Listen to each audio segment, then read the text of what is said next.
un día completo hablando acerca de las cosas ocultas que el enemigo sutilmente mete dentro de la iglesia y no lo podemos detectar. Es astuto, se disfraza como ángel de luz. Llegó a disfrazarse como el mismo Dios para engañar al pueblo y los engañó. Porque dice en Apocalipsis 12 que el diablo ha engañado al mundo entero. Imagínense el poder de persuasión que tiene este ser. Pero los hijos de Dios deberíamos ser la luz del mundo. Pero tenemos que conocer el bien y el mal. Porque a lo malo se le ha llamado bueno y a lo bueno se le ha llamado malo. Para ir siguiendo, si no, no vamos a terminar.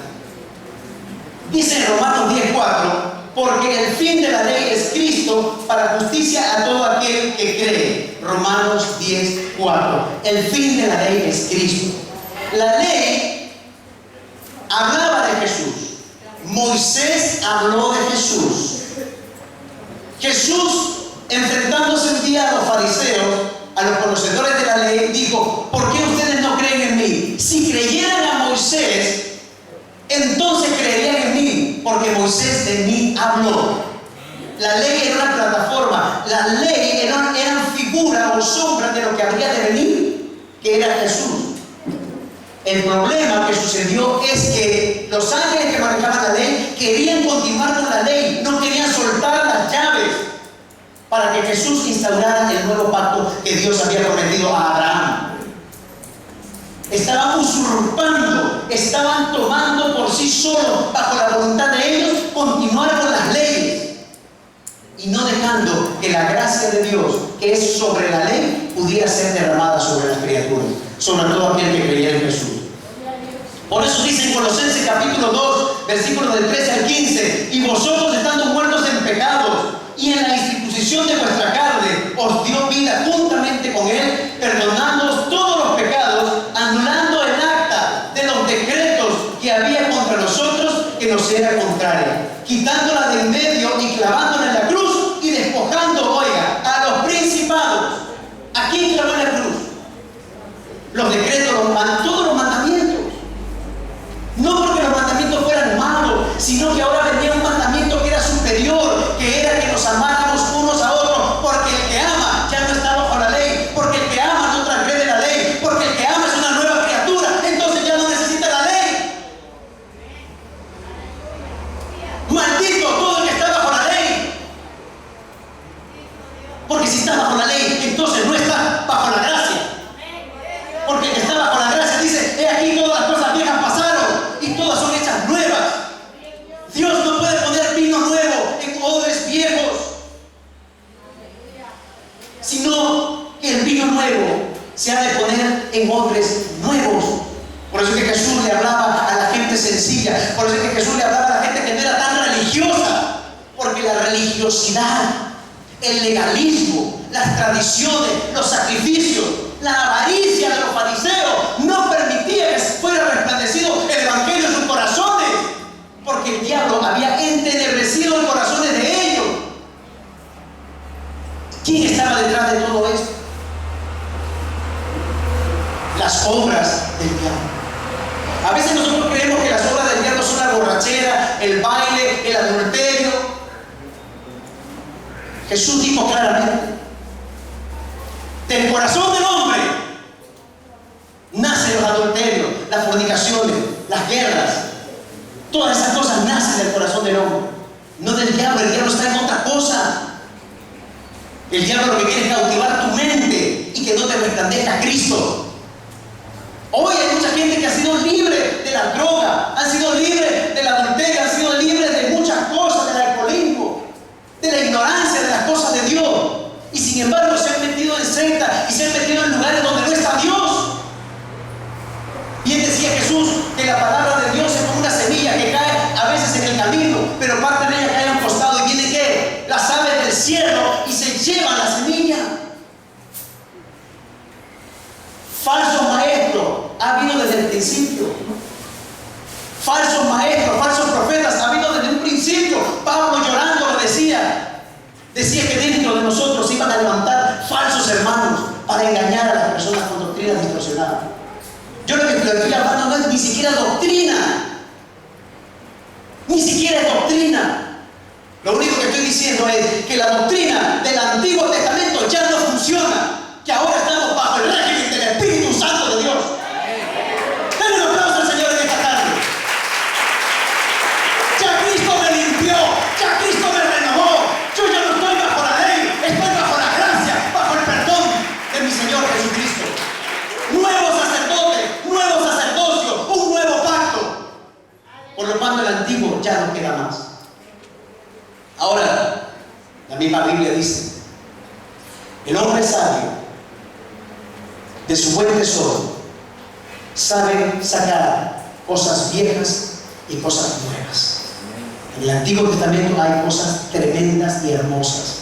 Los salmos, los escritos de Salomón, los proverbios, lo que hablaron los profetas, aquellas historias maravillosas donde hombres inspirados por Dios lucharon y combatieron por la fe contra ejércitos más grandes y vencieron. Hay cosas maravillosas, no voy a negar eso jamás. Pero dice la misma Biblia que las cosas que antes fueron escritas para nuestro provecho, para que no codiciemos lo que ellos codiciaron, ni anhelemos las cosas que ellos anhelaron. En el Antiguo Testamento tú no puedes encontrar un solo hombre como Jesús, ni Moisés, ni Sansón, que era muy fuerte, ni Abraham, ni Adán, ni Jonás, y podemos mencionar muchos otros. Nadie pudo ser perfecto. Solamente Jesús, el único que vino y nos libró de todo pecado en la cruz del Calvario. Denle un aplauso al Señor.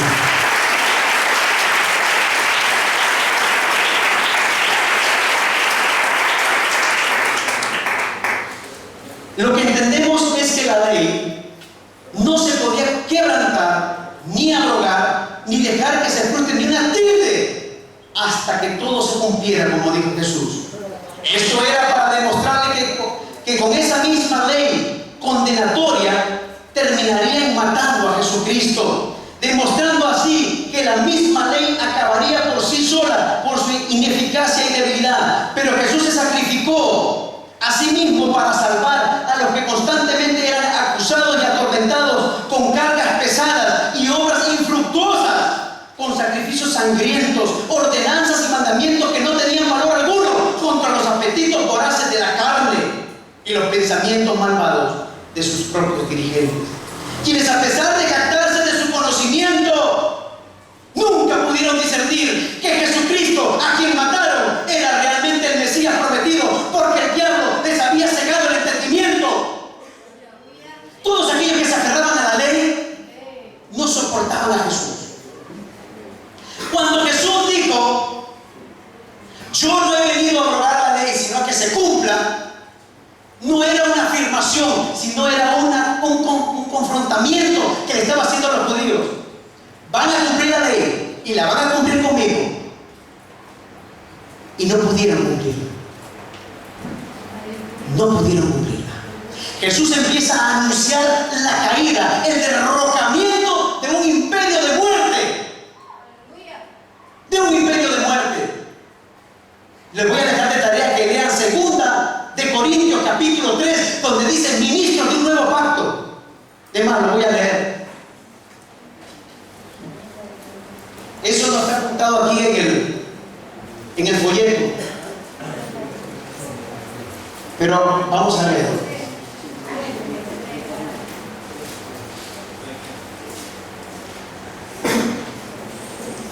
Segunda de Corintios capítulo 3.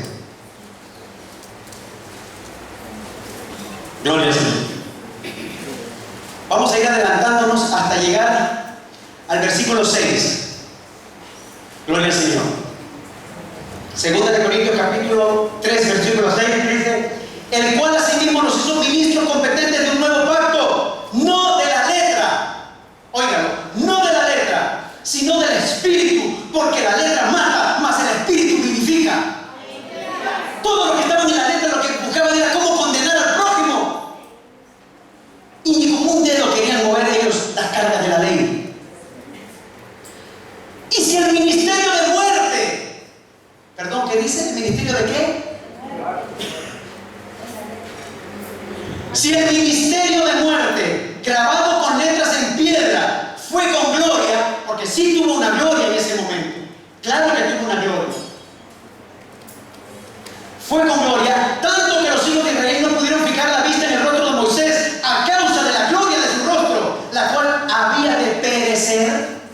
Oiga, esa gloria de la ley o de la letra había de perecer, iba a tener un final. Si la misma Biblia hablaba de que iba a llegar un Mesías y ahí iba a terminar la ley. Y dice la palabra, ¿cómo no será más bien con gloria el ministerio del Espíritu? ¿Se está dando cuenta que habla uno de muerte y otro de vida? Y que Dios nos sacó, dice Jesús nos sacó de muerte y nos pasó a vida.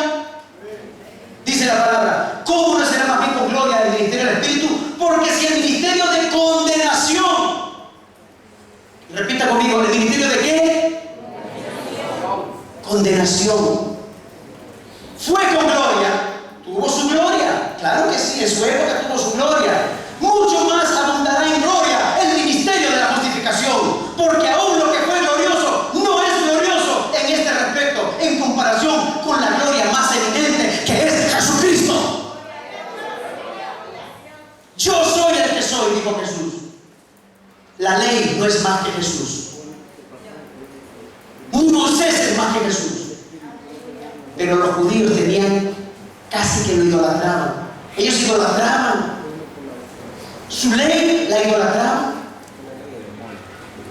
Porque aún, seguimos en el 11, porque si lo que perece tuvo gloria, hablando de la ley, lo que perece, lo que finaliza, lo que termina, mucho más glorioso será lo que permanece. Así que teniendo tal esperanza, usamos de mucha franqueza. Y no como Moisés, que ponía un velo sobre su rostro para que los hijos de Israel no fijaran la vista en el fin de aquello que había de ser abolido.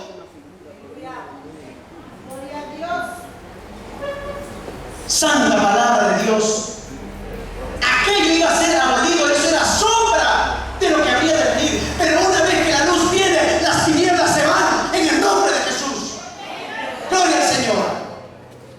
Pero el entendimiento, dice en el versículo 14, el entendimiento de ellos se embotó, porque hasta el día de hoy, cuando leen el antiguo pacto, les queda el mismo velo no descubierto, el cual por Cristo es quitado. Y aún hasta el día de hoy, cuando se lee a Moisés, el velo está puesto sobre el corazón de ellos. Pero cuando se convierta en el Señor, el velo se quitará, porque el Señor es el Espíritu, y donde está el Espíritu del Señor, allí hay libertad. Gloria a Dios, denle un aplauso al Señor. Donde está el Espíritu de Dios, allí hay libertad. Estamos libres de la ley, estamos libres de la maldición, estamos libres de la condenación, porque ya el acusador ya no está. Ahora tenemos abogado delante del Padre, que es Jesucristo. Denle un aplauso en esta tarde al que vive y reina por los siglos de los siglos. ¡Aleluya!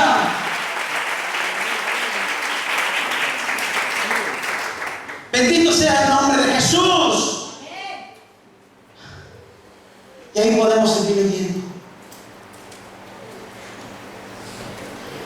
Jesús triunfó en la cruz del Calvario. Dice en Hebreos capítulo 2, versículo 14 al 16. Así que, por cuanto los hijos participaron de carne y sangre, Él, o sea Jesús, también participó de lo mismo que nosotros. ¿Para qué? Para destruir por medio de la muerte al que tenía el imperio de la muerte, esto es al diablo, y librar a todos los que por el temor de la muerte estaban toda la vida sujetos a servidumbre, porque ciertamente no socorrió a los ángeles, sino, aleluya, que socorrió a la descendencia de Abraham, que somos nosotros. No socorrió a los ángeles que pecaron, sino que nos socorrió a nosotros, porque nosotros somos la imagen de Dios. Estamos hechos a imagen y semejanza de Dios. El reino de los cielos es para nosotros, no para los ángeles que pecaron. Pero ellos entraron en celos, tenían celos. Lo mismo que pasó en el huerto del Edén, se repitió otra vez. El enemigo tiene celos. ¿Sabes por qué? Porque cuando él te ve a ti, está viendo la imagen de Dios, de aquel que creó todas las cosas, y aún no sabe del cielo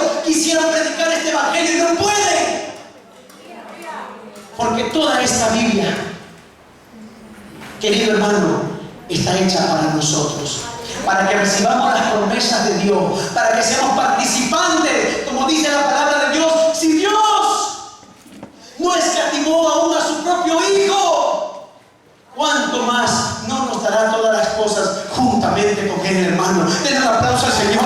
Claro que el Señor quiere prosperarte, claro que el Señor quiere bendecirte a ti y a tu familia. Sí quiere bendecirte Dios, pero tú ya perteneces a la familia de Dios. Cuando tú le das a Dios, le das porque le amas. Pero ¿cómo le vas a dar a Dios con amor si no le conoces? Primero conoce quién es Dios y vas a ver que hasta tus ofrendas van a ser mejores, porque tú ya no estás ofrendando a la iglesia, tú ya no le estás ofrendando al pastor, tú le estás ofrendando a Dios para que su hora corra. Queridos hermanos, yo apoyo la prosperidad, yo apoyo que la gente dé, pero den con la dirección del Espíritu Santo de Dios, no por obligación. Llegan los fariseos y le dicen a los discípulos de Jesús: tu maestro no paga el impuesto del templo. Sí, es cierto, Jesús no paga el impuesto del templo. Maestro, nos dicen que si nosotros pagamos el impuesto del templo, ¿cómo es la cosa? Les voy a hacer una pregunta, dice Jesús. Hay un reino y hay un rey. ¿Es el rey de quién cobra los impuestos o los tributos? ¿Del pueblo o de sus hijos? ¿Qué dijo? ¿Del pueblo? Entonces Jesús dijo: por lo tanto, los hijos están exentos. Sin embargo, por causa de ellos, para que se cumpla la ley, anda y tira y saca un pez y ahí encontrarás, y todo, y pagó. Pero pagó no porque tenía que hacerlo, sino por causa de ellos. Cuando tú le das a Dios tu diezmo, hazlo con el espíritu que había en Abraham, y vas a ver cómo las cosas cambian. Dalo con el espíritu de Abraham, dale las primicias, dale al Señor en abundancia y Dios te va a dar. Pero no lo hagas bajo la ley. Es el mismo principio, pero bajo dos regímenes diferentes, bajo dos constituciones diferentes. Hazlo bajo la constitución de la promesa del Espíritu Santo, y así le va a agradar a Dios. Porque dice que la ley produce ira. Hay gente que da el diezmo, pero lo da, hermano, que le cuesta meterse la mano y lo da, y después están viendo a ver si Dios le da algo. Pedís y no recibís, porque pedís mal, porque perdís para vuestros caprichos y las cosas de ustedes egoístas. Cuando le das a Dios, hermano, tú dale, porque ya tú estás agradecido con Dios, no para ver qué Dios te da. Ya Dios te ha dado. Tú le vas a dar de los frutos de lo que ya tú tienes, Dios te dio. Dale a Dios y Dios te va a bendecir aún más los graneros. Te va a bendecir con casas. Yo no lo sé en qué plan tenga Dios. Si es que está en el plan de Dios también hacerlo. Amén. Gloria a Dios. La ley es santa, la ley es buena, pero ya no estamos bajo la ley. El juicio de los ángeles tiene un punto culminante en la palabra de Dios, si ustedes me lo permiten. Voy a tomar agua para poder explicarles bien.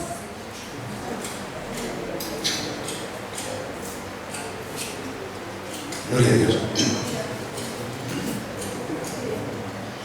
Si ustedes estudiaran un poquito más el Corán y las leyes islámicas, estos principios religiosos aún los tienen los del Corán. Aún las mujeres son flageladas, son apedreadas bajo la ley del Corán. A ellos no les resplandeció el Evangelio, porque si tuvieran a Cristo no harían eso, por más que lo diga la ley. Un día Jesús estaba con sus discípulos y los fariseos trajeron una mujer que habían encontrado en pleno acto de adulterio. ¿Cuántos recuerdan el pasaje?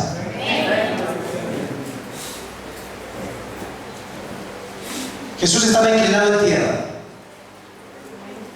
y le tiraron a la mujer al frente. Y le dijeron: maestro. Hipócritas. Maestro. Esta mujer ha sido encontrada en pleno acto de adulterio. Y Moisés nos mandó a apedrear a tales mujeres. Oye, qué difícil se la puso a Jesús. Y ahorita estaba medio asustado cuando me hacían la pregunta. Pero si hubiera querido estar en la sandalia de Jesús en ese momento. ¿Tú qué dices?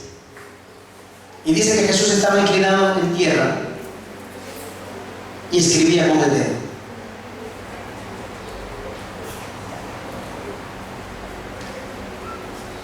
Y Jesús, volviendo a verlos, le dijo: el que está libre de pecado, tire la primera piedra. Y cada uno de ellos, acusados por sus conciencias, no por lo que Jesús estaba escribiendo, porque si Jesús hubiera escrito algo que ellos hubieran entendido, en la Biblia saldría. Y Jesús escribió los nombres de cada uno de ellos, y cuando vieron que Jesús escribió los nombres, entonces se fueron. La Biblia no dice eso. La Biblia no dice nada de lo que Jesús escribió en el suelo. ¿O dice algo? No dice nada. Ahora vamos a ver. Y entonces, acusados por sus conciencias, del mayor al menor, porque los viejos son los más bandidos, se fueron y luego siguieron los jóvenes. Y Jesús seguía escribiendo en tierra. Y mirando a la mujer le dijo: mujer, ninguno de ellos te acusa. Yo tampoco te acuso.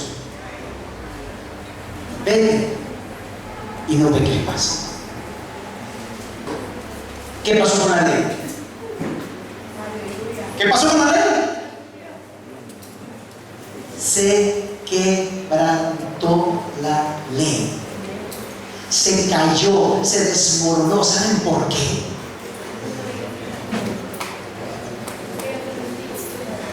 Porque estaba el Hijo de Dios, que está sobre toda ley. Era la misericordia de Dios personificada en Cristo. Yo no he venido a condenar las almas, yo he venido a salvarlas. El ministerio de la condenación, como leímos hace un rato, dejó de funcionar por un segundo en ese momento. Y Jesús siguió escribiendo en tierra. Y la mujer se fue. ¿Qué escribió Jesús?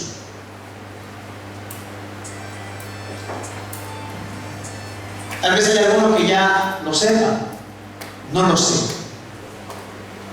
Pero todo lo que la Biblia habla como misterio, como decíamos en un principio, los misterios de Dios serán revelados a aquellos que le pidan revelación al Padre Celestial.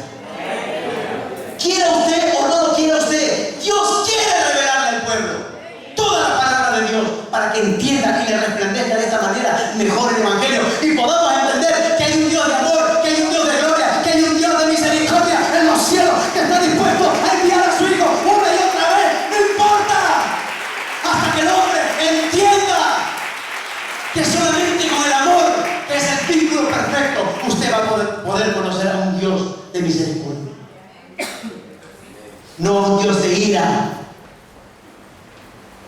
no a un Dios que se enojaba y se arrepentía y quería destruir, sino un Dios de amor, que desde el momento en que tú ya estabas, antes que estuvieras tú en el vientre de tu madre, ya Dios te amaba y te tenía preparado para estar en lugares celestiales que Él ha preparado para ti.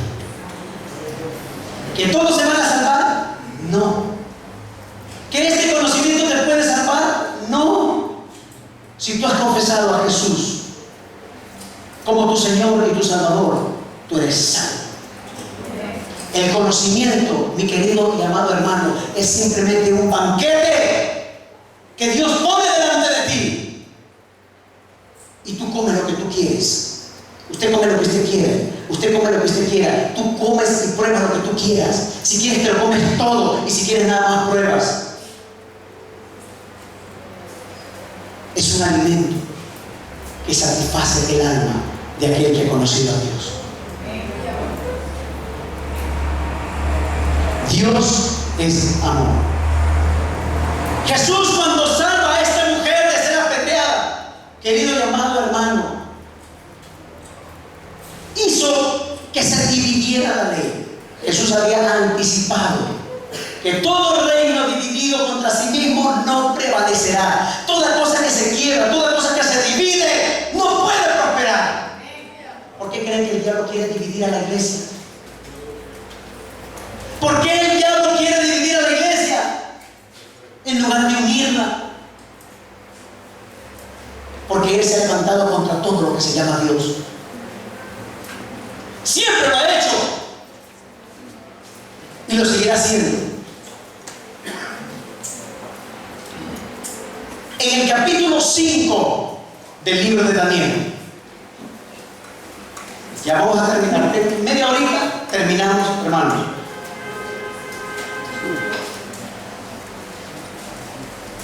Capítulo 5 del libro del profeta Daniel. Gloria al Señor.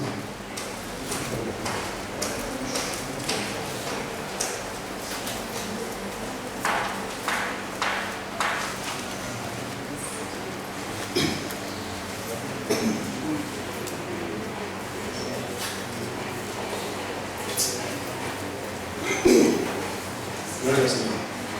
Gloria al Señor. Dios tiene todo bajo control. La gente que murió en el diluvio, la gente que murió en el desierto, la gente que murió en manos de los enemigos, para Dios no hay ningún problema porque Dios no ve la muerte como muerte. Por eso es que Jesús, cuando fue muerto, entró a las profundidades donde estaba la muerte, donde estaba el Hades, y le arrebató al diablo las llaves del Hades y del infierno. Y rescató a todo aquel que creyó en Jesús. No hay ningún problema. El evangelio va a ser predicado a todos. Toda lengua confesará y toda rodilla se doblará delante de Jesús. Tarde o temprano. Hay mucha gente que murió en el desierto, mordido por la serpiente, pero Jesús en algún momento entró y les predicó las buenas nuevas de la salvación. Nadie se puede perder ese privilegio tan hermoso de ser salvo. Repito, para Dios no hay problema con la muerte, pero si morimos, muramos con Cristo en el corazón. Dice en el capítulo 5, pero antes de arrancar ahí en el versículo 1, tengo que explicarles algo. Nabucodonosor, todos lo han leído, era un rey malvado. Era un rey que abusaba de autoridad. Y dice la misma Biblia que Dios le dio el reino. Estaba en las manos de Nabucodonosor. Así igualmente Dios te da un reino. Tú haces lo que tú quieras. Cada uno tiene libre albedrío para hacer lo que quiera con lo que Dios le da. Pero Nabucodonosor era abusivo, era un dictador. Nabucodonosor se jactaba de sí mismo, de su grandeza, y aún mandaba a hacer monumentos o estatuas con su rostro para que todo el mundo se arrodillara delante de él. Era un hombre soberbio, era un hombre altivo, era un hombre que no conocía a Dios. O tal vez sí, a través del profeta Daniel. Pero un día Nabucodonosor, dice la palabra, que queda postrado sobre la tierra y su alimento era la hierba y el polvo de la tierra. ¿No le suena muy similar al castigo que Dios le da al diablo en el huerto del Edén? Y dice que aún comía con las bestias del campo. En 4 patas andaba. Y estuvo ahí varios años. Pero un día, dice la palabra que le volvió, dice, le fue devuelta la razón a Nabucodonosor. Y en ese estado de angustia, de desesperación que había pasado durante estos años, Nabucodonosor reconoce la existencia de un Dios altísimo, el Dios de Daniel. El Dios de Daniel era Dios. Y Nabucodonosor se arrepintió. ¿Cuántos quieren conocer a Nabucodonosor? ¿No le interesa? A mí sí me interesa verlo un día y hablar con él. Gloria al Señor.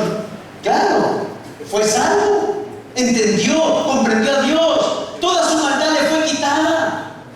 Óigame, ¿qué testimonio debe tener este hombre? Pero ¿qué resulta? Que Nabucodonosor muere, pero ahí no acaba la historia, sino que aparece en escena un hombre llamado Belsasar. Por ahí dice que es nieto de Nabucodonosor o hijo, no sé, la Biblia dice que es hijo de Nabucodonosor. Hijo de Nabucodonosor. Y este Nabucodonosor, aún viendo que su padre había sido un hombre malvado, pero que al final de su vida, este hombre rudo, este hombre que era, no sé, un hombre altivo, me imagino que era un hombre grande, como esos árabes, así como Saddam Hussein. Y de repente reconoce que Dios, el Altísimo, está sobre todas las cosas. Pero Belsasar, su hijo, dice en el versículo 1, el rey Belsasar hizo un gran banquete a 1000 de sus príncipes y en presencia de los 1000 bebía vino. El hijo de Nabucodonosor hizo una gran fiesta, como el papá se había muerto, entonces él empezó a hacer fiesta. Empezó a hacer lo que él quería y no funcionaba como un rey, sino como un hijo pródigo que agarró la herencia de su padre y empezó a desperdiciarla, a hacer lo que le daba la gana. No reconocía a Dios, no tenía ni siquiera entendimiento de Dios. Y así anda el hombre en el mundo hoy en día. No entienden de Dios y gastan y hacen un montón de cosas que todo el mundo sabemos, pero no tienen a Dios en su corazón. Y aún no confiesan, porque todo el mundo cree en Dios. Aún los demonios creen y tiemblan. Y entonces Belsasar dice, con el gusto del vino, en el versículo 2, mandó a que trajesen los vasos de oro y de plata que Nabucodonosor su padre había traído del templo de Jerusalén, para que bebiesen en ellos el rey, sus grandes, sus mujeres y sus concubinas. Entonces fueron traídos los vasos de oro. Lo que Nabucodonosor había rescatado, lo que Nabucodonosor había reconocido que era de Dios, lo sagrado de Dios, viene este hijo y empieza a beber vino, guaro, a hacer fiesta, a hacer quién sabe cuántas cosas, como las fiestas que hacían los emperadores y mucha gente que estaba en el poder, que eran unas cosas degeneradas. Y no solo hace la fiesta, sino que trae los utensilios del templo para beber en ello.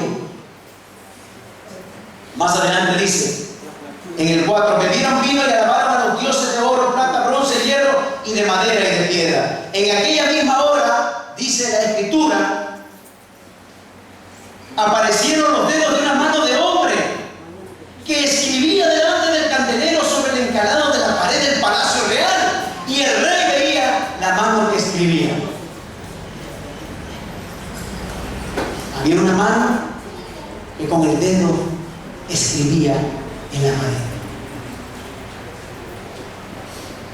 Este hombre perverso, este rey, en el estado en que se encontraba, dice en el 6, el rey palideció y sus pensamientos lo turbaron y se debilitaron sus lomos y sus rodillas daban la una contra la otra. Este hombre se espantó de ver algo sobrenatural. Este hombre, aún en su borrachera, aún estando en este estado, dice que vio esto y empezó a tener mucho miedo. Entonces el rey gritó a alta voz que hiciesen venir inmediatamente magos, caldeos y adivinos. Y dijo el rey a los sabios de Babilonia, cualquiera que lea esta escritura y me muestre su interpretación será vestido de púrpura y un collar de oro llevará en su cuello y será el tercer señor del reino. Claro, el dinero mueve montañas. El dinero hace que mucha gente haga lo que uno quiere. Y entonces estos hombres venían tratando de interpretar algo que provenía de Dios, y ningún hechicero, ni ningún adivino, ni ningún hombre tenía la capacidad de lo que esta escritura decía. Entonces el rey Belsasar se turbó sobremanera y palideció, y sus príncipes estaban perplejos. Dice la palabra en el día de la reina, por las palabras del rey y de sus príncipes, entró en la sala de banquete y dijo: Rey, vive para siempre, no te turben tus pensamientos, ni palidezca tu rostro. En tu reino hay un hombre en el cual mora el espíritu de los dioses santos. La mujer de Belsasar, viendo la situación, le dice: hay un hombre que en él mora el espíritu de los dioses. En su ignorancia hablaba así de los dioses, sabemos que hay un solo Dios. Este hombre era Daniel. Entonces el rey mandó a traer a Daniel, y no solo lo trae, sino dice la palabra, para que interpretara los sueños y descifrara los enigmas y resolver dudas. Esto es Daniel, en el versículo 12 en adelante, el cual el rey puso por nombre Belsasar. Llámese pues ahora Daniel, y él te dará la interpretación. Daniel fue traído, dice, vamos más adelante, al 16. Yo pues he oído, decía Belsasar, de ti, hablando de Daniel, que puedes dar interpretaciones y resolver dificultades. Si ahora puedes leer esta escritura y darme su interpretación, serás vestido de púrpura y un collar de oro llevarás en tu cuello, y serás el tercer señor del reino. El diablo anda ofreciendo cosas siempre, para poder a veces buscar el favor. Así pasaba con algunos profetas del Antiguo Testamento, que hacían lo que el rey decía y profetizaban lo que el rey quería que profetizaran, pero siempre había un ungido de Dios, un hombre de Dios, que no hacía o decía lo que el pueblo quería, sino lo que Dios decía. Este hombre hablaba, así le gustara al pueblo o no le gustara al pueblo. Estos eran los profetas del Antiguo Testamento, los verdaderos profetas. Y entonces, yo he oído de ti que puedes dar interpretaciones y resolver dificultades, dice. Y ahora puede leer esta escritura y darle su interpretación, serás vestido de púrpura, dice. 17. Entonces Daniel respondió: oiga, qué tremendo hombre Daniel. Y dijo delante del rey: tus dones, o sea, tus regalos, sean para ti, y da las recompensas a otros. Leeré la escritura al rey y le daré la interpretación. Daniel fue enviado por Dios con un propósito especial, no esperando recompensas. No, esto es una enseñanza tremenda. Hermano, mucha gente le sirve a Dios esperando a ver qué le recompensa, y cambian sus mensajes, y en lugar de predicar lo que Dios quiere, tuercen el mensaje para ver cómo sacan dinero. Hermano, eso no es de Dios. La apostasía. ¿Dónde nace la apostasía? En hombres que no son de Dios, que no tienen temor a Dios, que son irreverentes a Dios. Y Dios los conoce, porque Dios escudriña hasta lo más profundo del corazón del hombre. A Dios no se le escapa nada. Entonces, dice Daniel en el 18: el Altísimo Dios, oh Rey, dio a Nabucodonosor tu padre el reino y la grandeza, la gloria y la majestad. ¿Quién le dio a Dios esa grandeza que tuvo? Dios. Solamente que Nabucodonosor la desperdició horriblemente. Siendo cruel, mandaba matar gente, hacía lo que quería. Pero recuerden algo, que cuando Dios te da algo, no te lo quita hasta el fin del tiempo en que fue dado aquello. Quiero decir, los dones y el llamamiento de Dios son irrevocables. Si Dios te ha dado dones a ti y tú no los quieres usar y tú te pierdes, ahí están los dones. Pero el día de tu muerte, hasta ese día, se acabó todo. Ahí están los dones. Muchos siervos de Dios tienen dones preciosos de Dios, llamamientos de Dios.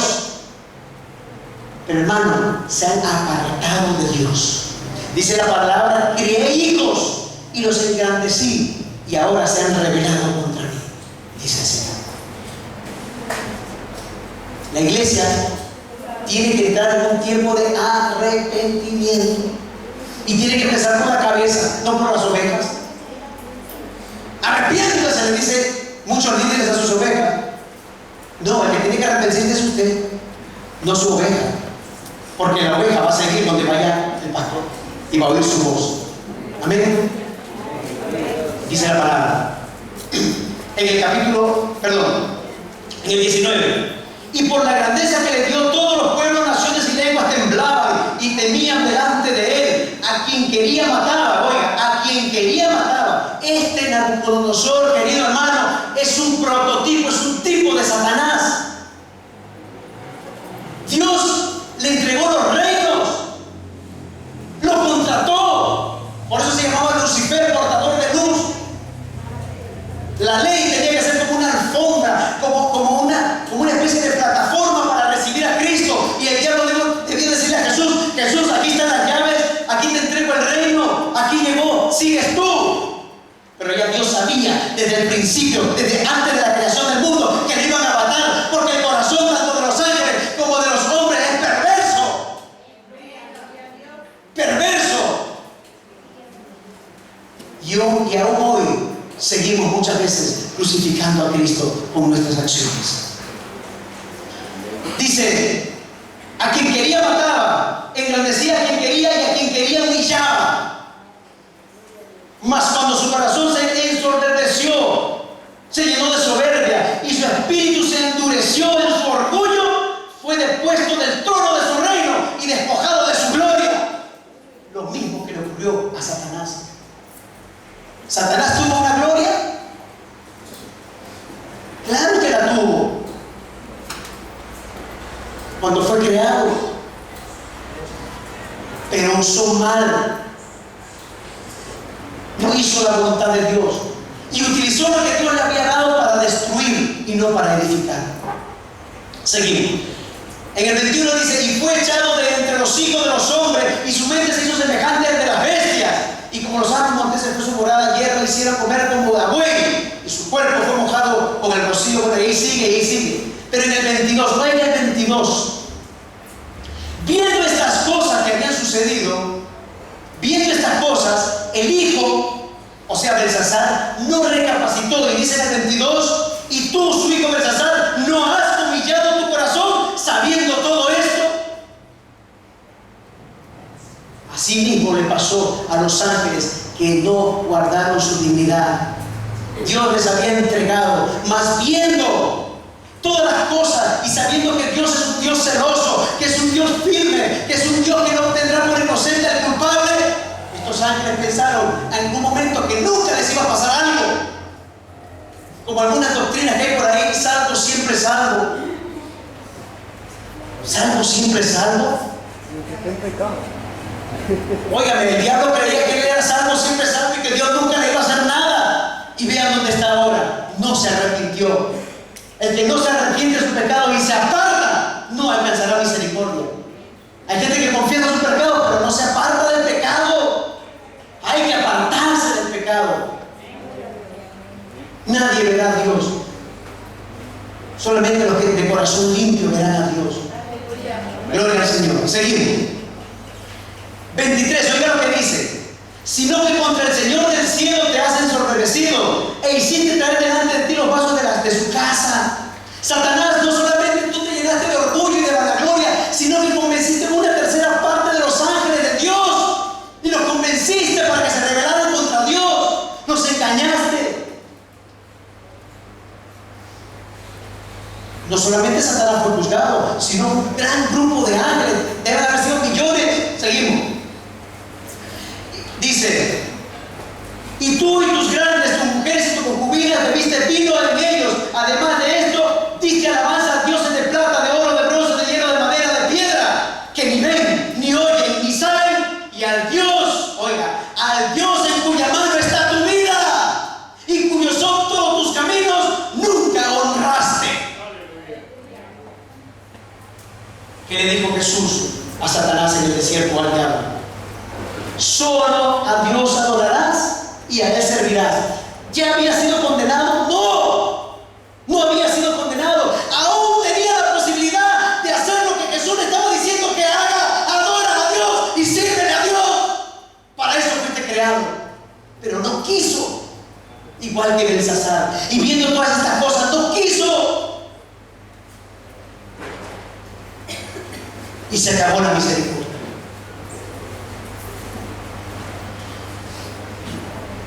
Entonces de su presencia fue enviado la mano que trazó esta escritura, y la escritura que trazó es Mené, Mené, Tekel, Uparsin. Fue lo mismo que Jesús escribió en el sueño. Esto es una profecía, mi querido hermano. Este es un simbolismo de una profecía que se cumplió cuando Jesús escribe en el sueño. Mené, Mené, Tekel, Uparsin. Jesús lo había anticipado y había dicho: todo reino dividido contra sí mismo no podrá permanecer, no podrá prevalecer. Pero, hermano, muy sencillo.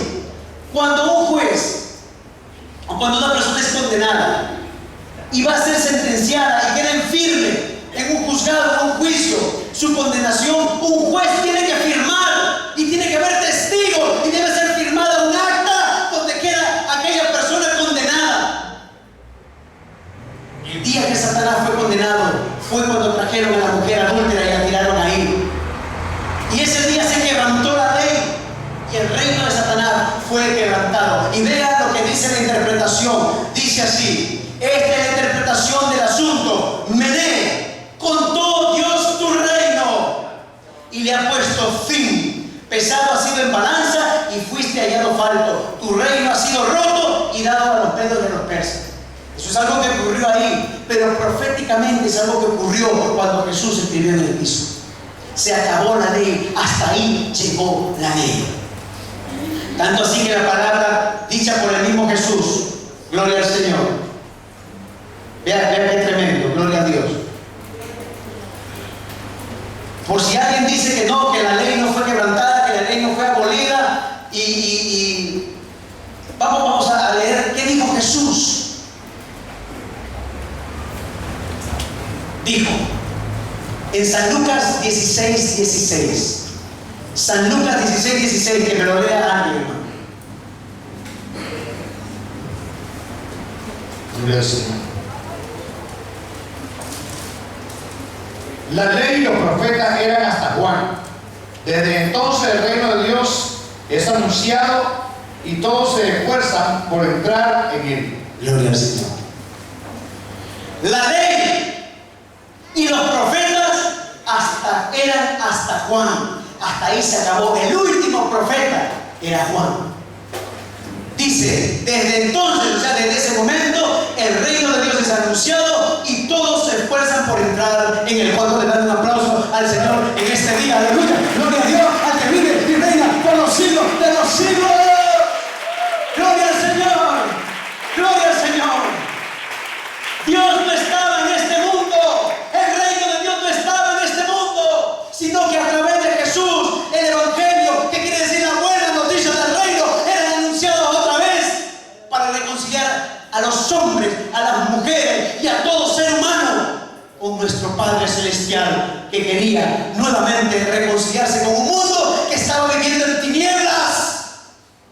Pero los hombres prefirieron más las tinieblas que la luz, porque sus obras eran malas, dice la Escritura. Hermano, cuando tú eres de Cristo, déjame decirte que algo tiene que pasar en ti. Cuando tú entras en el reino de Dios, hermano, algo tiene que suceder. Dios te está sacando del mundo. Dice la palabra que Jesús ha venido a rescatarnos de nuestra vana manera de vivir en el mundo, para traernos a su reino, a la luz admirable de su reino. Eso es todo lo que es el Evangelio. Este es un resumen de lo que la Biblia dice. El juicio a los ángeles, queridos hermanos, acá hay más material, acá nos vamos a quedar hasta las 6 de la tarde. Pero Apocalipsis 12, ya son las 12:30, gloria al Señor. Yo sé que están cansados, hermanos, pero conoceréis la verdad y la verdad os hará libres. Hermanos,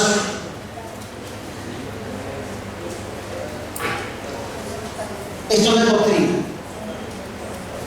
La doctrina de Jesús, basada en los apóstoles, en los profetas y los apóstoles, sigue tan vigente como siempre.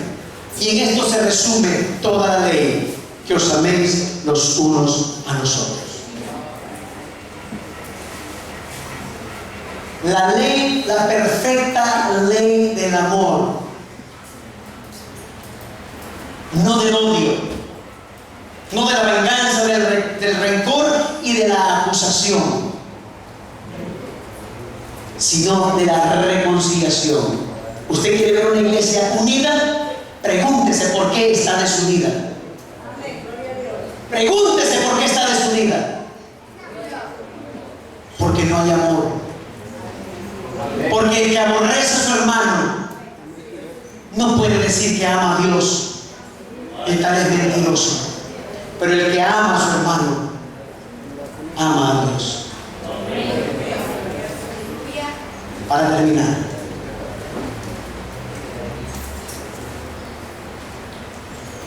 nadie pudo entender lo que Jesús escribió, porque no era para los seres humanos, simplemente era para potestades, para gobernadores, para principados en las áreas celestes. En una ocasión, y espero terminar con esto, Jacobo y Juan, ¿se recuerdan? Dos discípulos de Jesús que fueron apóstoles. Viene Jesús y los manda. Iba Jesús de Galilea hasta a Jerusalén para las fiestas de Jerusalén, a las cuales los samaritanos no estaban invitados. ¿Sabían por qué? Porque los judíos no querían a los samaritanos. Les llamaban perros. Y entonces Jesús manda a Juan y a Santiago, o Jacobo y Juan, es lo mismo. Y entonces llegan a una aldea de los samaritanos estos dos personajes, a los cuales Jesús les llamó también Boanerges, hijos del trueno, porque eran muy impulsivos, no tenían amor, todavía no habían sido renovados en el espíritu. Y entonces dice la palabra que cuando llegaron a la aldea de los samaritanos, como los samaritanos vieron que venían vestidos para ir a Jerusalén, entonces les dijeron: no se pueden quedar a dormir aquí, no hay campo en la habitación del hotel. Y entonces, ya se imaginan, ¿verdad? Jacobo y Juan se enojaron porque eran hijos del trueno, y se enojaron y van a buscar a Jesús y dicen: Señor, ¿qué pasó? ¿Por qué no hacen como hizo Elías? Oiga, manda a bajar fuego del cielo y que los consuma. Volviéndose Jesús, los reprendió y les dijo: vosotros no sabéis de qué espíritu sois. Yo no he venido a condenar a las almas, yo he venido a salvarlas. Hermano, ¿de qué espíritu es usted? Dice la palabra: renovaos en el espíritu de vuestra mente. Hermano, la iglesia se va a unir cuando nos despojemos del viejo hombre. La iglesia se va a unir cuando los líderes se arrepientan y en vez de que el pueblo pase aquí arrodillado, seamos nosotros los primeros en pasar y decirle: Señor, perdóname. Denle un aplauso al Señor. Son ustedes líderes de Dios. Son ustedes ministros llamados por el Altísimo, que tienen que buscar una reconciliación con Dios y saber a qué Dios le está sirviendo, a qué espíritu tú le estás sirviendo.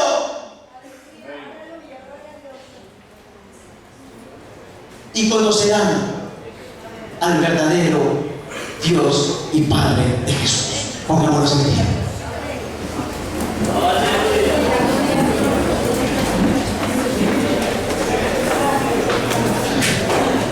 Hermano,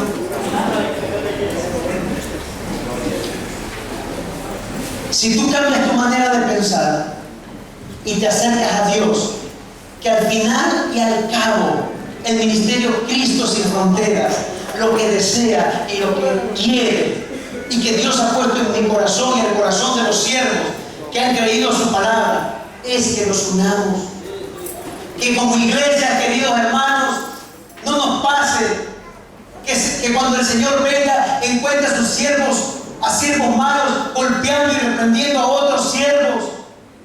Porque el Señor dirá, como dice en Mateo 24, al final, cuando usted lee Mateo 24, querido hermano, para que cuando el día del Señor venga, que la venida de Cristo está pronta, no nos encuentre el Señor como Él dijo: hallaré fe en la tierra.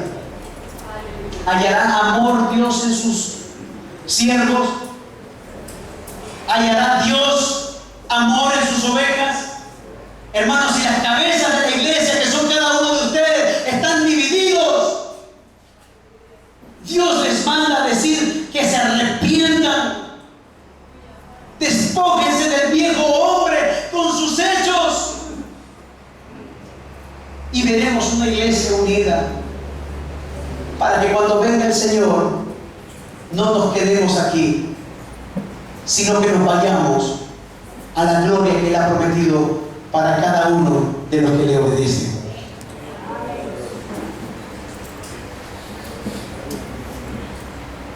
Yo no soy nadie.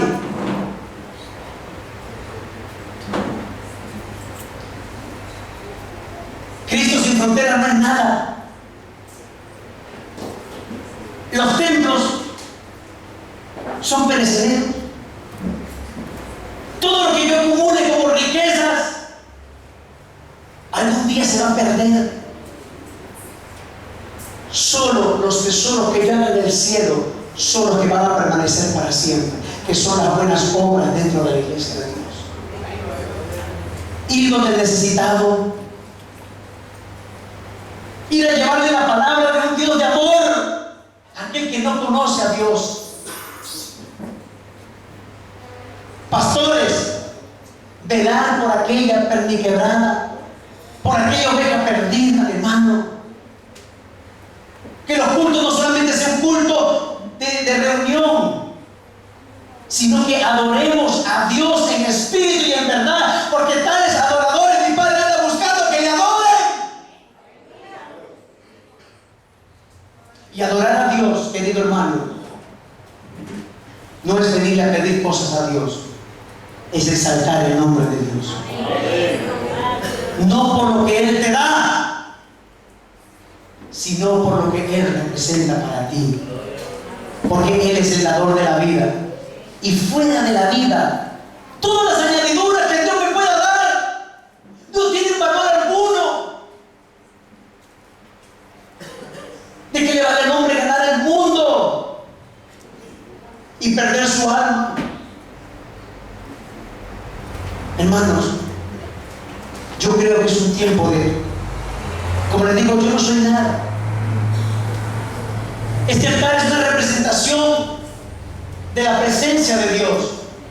Es una casa de oración. Yo no sé cuántos quieren pasar aquí para que oremos juntos. Yo también tengo muchas cosas por las cuales arrepentirme y muchas cosas que cambiar, queridos y amados hermanos. Pero yo les hago esa invitación hoy en día, hermano, de que exaltemos las virtudes de aquel que nos llamó de las tinieblas a su luz admirable. Pasa adelante, hermano. Yo le voy a pedir en el nombre de Jesús.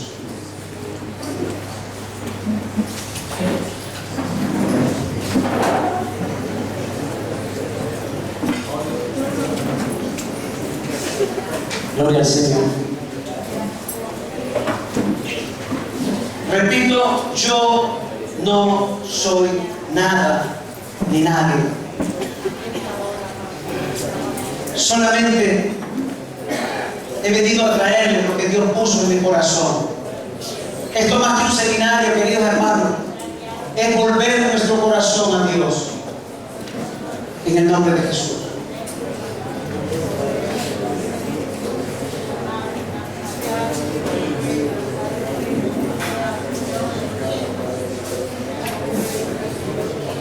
El amor todo lo puede, todo lo sufre, todo lo perdona. El amor no busca lo suyo propio. Hermano, yo tengo una pregunta en esta mañana. ¿Está el amor de Dios funcionando en tu vida? ¿O eres simplemente un religioso